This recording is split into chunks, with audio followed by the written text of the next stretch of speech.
मैं आप लोगों को एक हकीकत बताना चाहता हूं जो भारत की हकीकत है।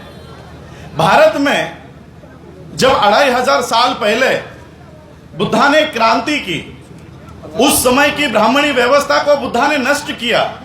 और बुद्धा के क्रांति के बाद जब सम्राट अशोक का राज आया, सम्राट अशोक जब इस देश का राजा हुआ, तब सम्राट अशोका ने 85,000 बौद्धों के स्तूप बनाए, बौद्ध विहार बनाए, बड़े बड़े, जिसे आज आप मंदिर कहते हो, वो सम्राट अशोका ने बनाए।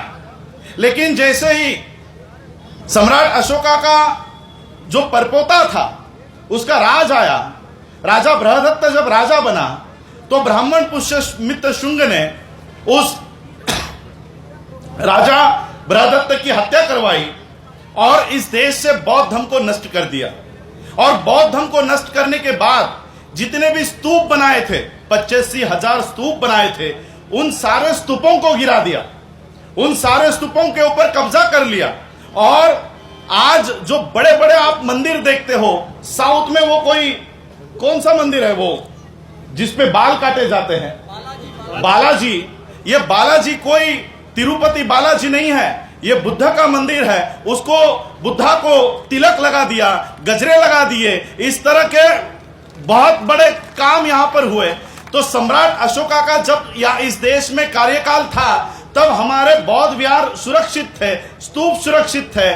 जैसे ही सम्राट अशोक का कार्यकाल खत्म हुआ, हमारे मंदिरों को गिराया जाना शुरू हो गया। आज सम्राट अशोका का राज नहीं है, लेकिन आज भी इस देश में रविदासी कम्युनिटी का अगर गुरु घर सुरक्षित है, इस देश में क्रिश्चियनों के चर्च अगर सुरक्षित है, इस देश में मुसलमानों के मस्जिद अगर सुरक्षित है, तो उस सुरक्षित रखने के लिए भी एक राज इस देश में है, और वो राज है संविधान का। ये संविधान हमारे सभी प्रार्थना स्थलों को सुरक्षित रखने का काम करता है। सम्राट अशोका का काल चला गया, हमारे प्रार्थना स्थल गिरना शुरू हो गए। आज हमारे प्रार्थना स्थल गिरना शुरू हो रहे हैं, इसका मतलब संविधान हटना शुरू हो गया है। यह संविधान के हटने का मामला है। आज गुरु घर गिराया गया है, कल दीक्षा भूमि गिराई जाएगी, कल कोई मुसलमानों का मदरसा गिराया जाएगा, मुसलमानों के बड़े बड़े मस्जिद गिराए जाएंगे, क्रिश्चियनों के चर्चेस गिराए जाएंगे। तो क्या हम लोग अपनी लड़ाई अलग अलग लड़े? हमको प्रताड़ित करने वाले हजारों सालों से इस देश के ब्राह्मण उस समय से काम कर रहे हैं, उस समय से आज तक वो काम कर रहे हैं, और हम लोग हमारी गुलामी को एंजॉय कर रहे हैं। हम लोग एंजॉय कर रहे हैं हमारी गुलामी। हम लोग आज बाबा साहब के आंदोलन को नहीं समझ पा रहे। हम लोग यहां पर बाबा साहब के नाम से इकट्ठा हुए हैं, गुरु रविदास जी के आंदोलन के लिए इकट्ठा हुए हैं। गुरु रविदास जी ने किसका काम किया है आपको पता है? इस देश में जब प्रतिक्रांति हुई, बौद्ध भिक्खु इस देश में बने हुए थे। जब पुष्यमित्र शुंग राजा बना, उसने एक आदेश निकाला। क्या आदेश निकाला पता है? जितने भी बौद्ध भिक्खु दिखेंगे उनकी गर्दन हमको लाके दो, हम सोने के सिक्के देंगे।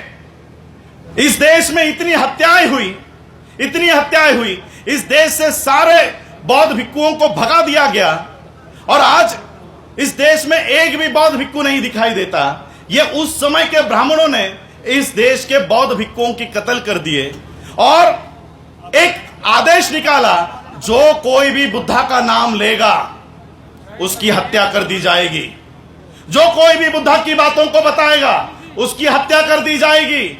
और परिणाम यह हुआ, गुरु नानक जी की वाणी पढ़ो, गुरु रविदास जी की वाणी पढ़ो, गुरु वाल्मीकि जी की वाणी पढ़ो। इन्होंने जो प्रचार और प्रसार किया है, ये बुद्धा का नाम लिए बगैर बुद्धा के वाणी को पूरे भारत में उन्होंने बता दिया कि बुद्धा ने इस तरह का हमको आदेश दिया है।